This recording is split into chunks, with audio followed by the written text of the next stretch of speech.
This video has been a long time in the making. So I bought this guitar and I shared with my friend that how excited I was about it, and he suggested me to maybe make a YouTube video about it. And all of the videos since I've started this channel have been made after the fact, kind of preparing how to shoot this. So here it is. It's a Gibson Les Paul Junior. I guess quite many YouTubers have already made videos about this axe, and I have to admit that I have been affected by their advertisement, I guess, to kind of get enthusiastic about this guitar. So what is special about it? For those who don't know, this is kind of a student model they introduced in the 50s, and it has been reissued in the a few years back, and now it's been, I think it's pretty true to origin, though I'm certainly no expert. The features there aren't many. It's a flat body, so not compared to like a standard Les Paul. I should mention that all of these features, all the alterations to their standard Les Paul, have been made to kind of cost-cutting efforts to make a more affordable guitar for children and students. So that's a pretty awesome axe for a kid, you know. Anyway, more of the features. One volume, one tone, a surface-mounted P90. You can't even adjust the height of the pickup, except if you put some shims below it or under it, so you can kind of raise it higher, but no other way.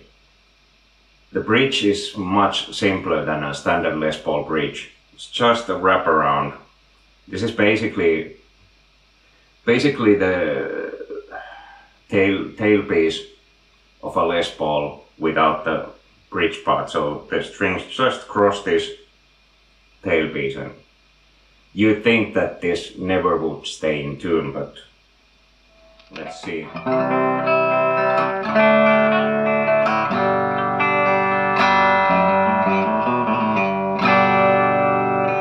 Well, at least here where I live, most of the time it's pretty swell.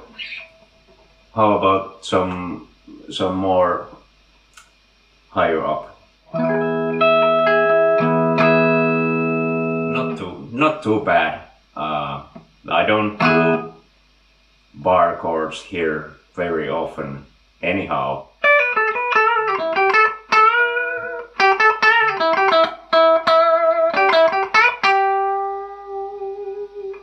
So I'm currently, my volume is not that high, so I can get now this pretty sweet blues tone. This is without any effects at all, just the amp and the guitar.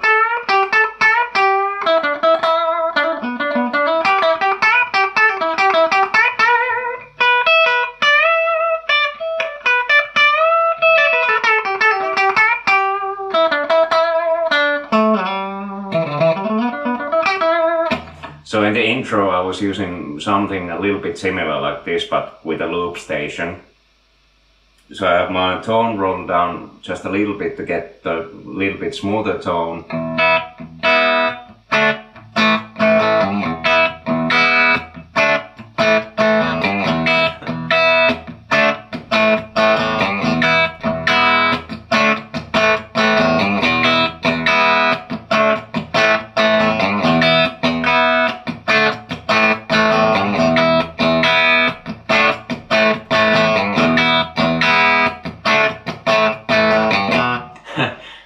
To control myself just a little bit, because I could literally be playing that riff for hours with this tone. It's kind of really inspiring to me.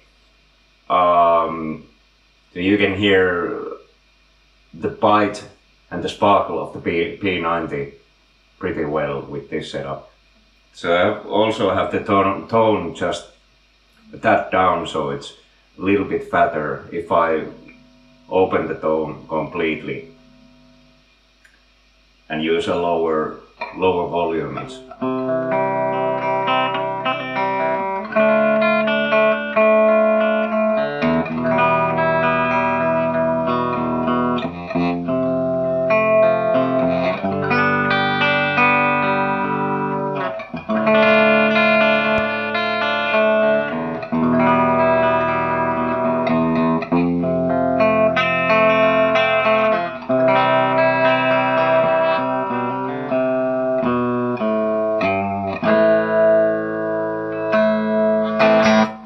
So what happens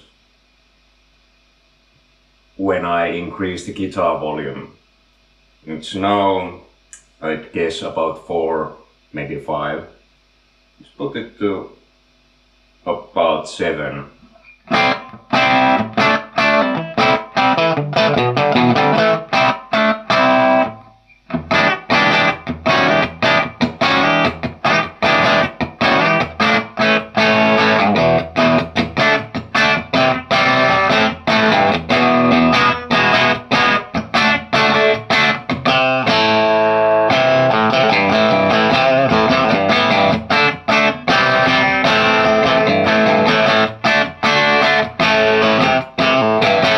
So it gets a pretty nice bark. How about, let's put it to full. Let's put it full.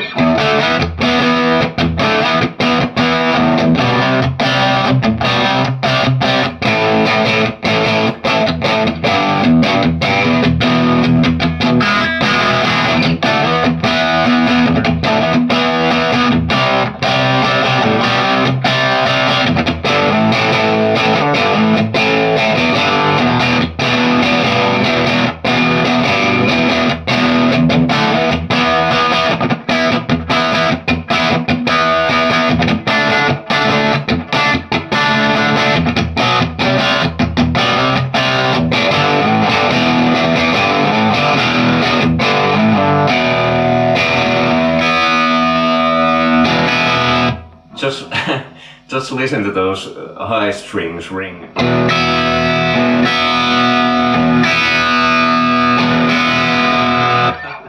That's incredible. That's like this literally has me laughing out loud when I do stuff like that. I know it's pretty simple stuff, but it's really rewarding.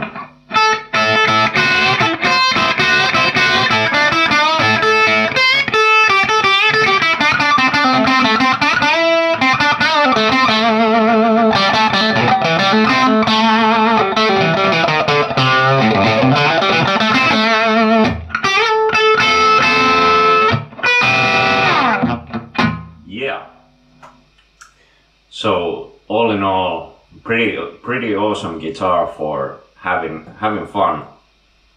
Some other things that I've noticed since I bought this. It has a really chunky neck. I don't know if you can see it, but it's really the first guitar that I've owned that has this kind of 50s chunky neck. And at first I was like, what? It felt really alien to my hands. I had never played such a fat neck, and especially compared to the Ibanez RG that has a super thin wizard neck. I was like, what? Yeah, but my playing style is such that I often wrap my thumb around the neck like this, and surprise, surprise, this fits my hand really well because I do it. It's like really comfortable. This part of my hand rests really easily in this kind of neck, and I never get bitten by the edges of the fingerboard, not that they are in any way rough or unfinished or that. So I can do stuff like, if I play an F chord, I can add the F sharp. With my thumb pretty easily and do stuff like.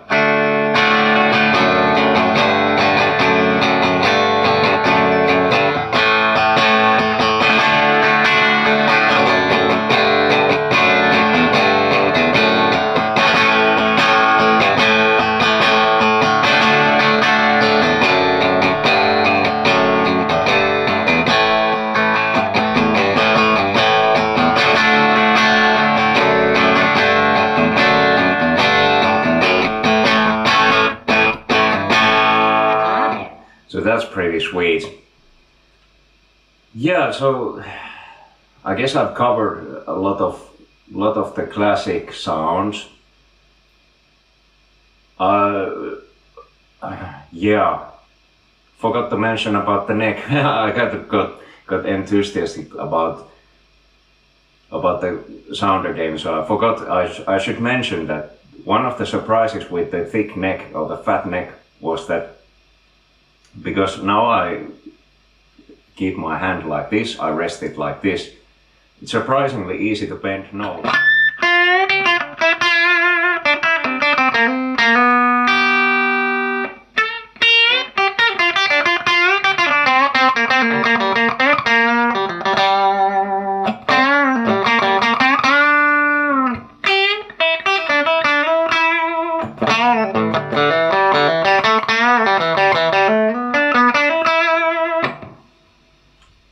So I'm currently rocking a set of 11s here because it started feeling like a little bit too stringy or too bendy. And also because this guitar begs to be played like.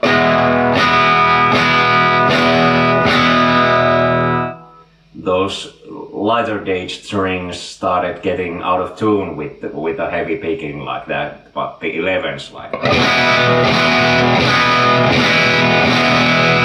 they love that kind of handling and really respond well. But now I have been compromising by using a set of 10s, but now I get no problems bending these strings.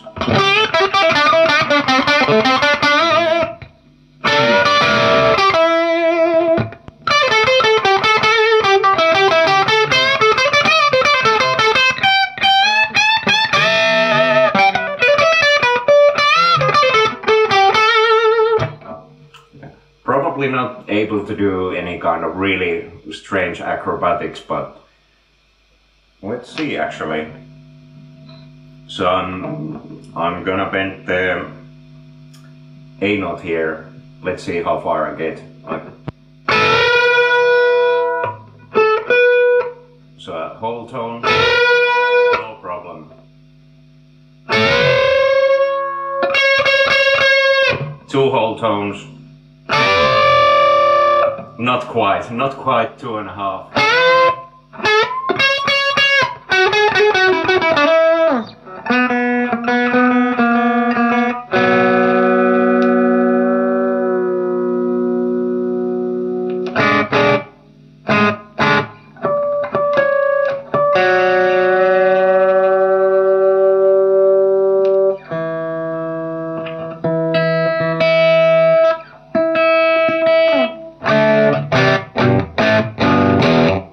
So I got it went out of tune because this is a pretty fresh set of strings and I haven't done extreme bends like that. So not quite crazy bends, but more than enough for me, I think.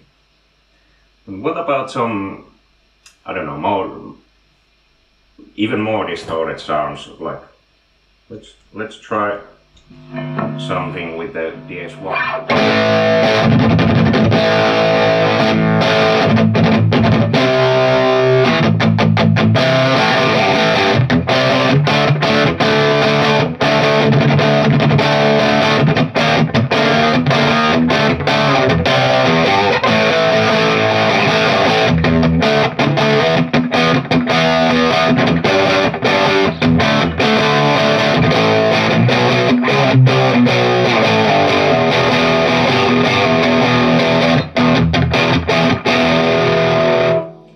So again, I can do some chuggy stuff like, but this guitar really wants to sing, so it's more, I feel it's much more suited to a more punk rock or rock and roll style riffing.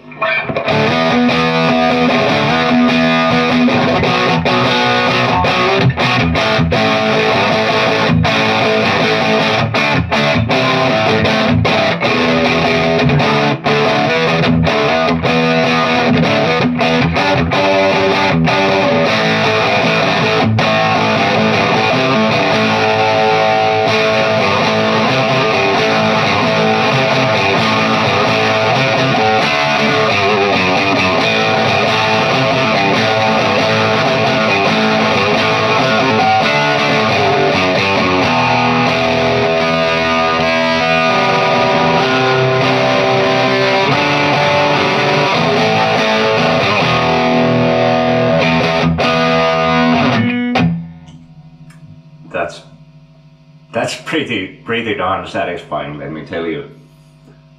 Yeah, what else about this guitar? I suppose that's more than enough for the demo purposes. I haven't done much lead stuff except for the intro. Let's just try still one lead thing.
I guess you get a pretty good taste of some of the problems with this guitar as well. But hey, you're not supposed to stand in front of a half stack while playing really distorted anyway. Yeah, I guess that's it for this time. So anyone watching, thanks again, and I hope you like this video.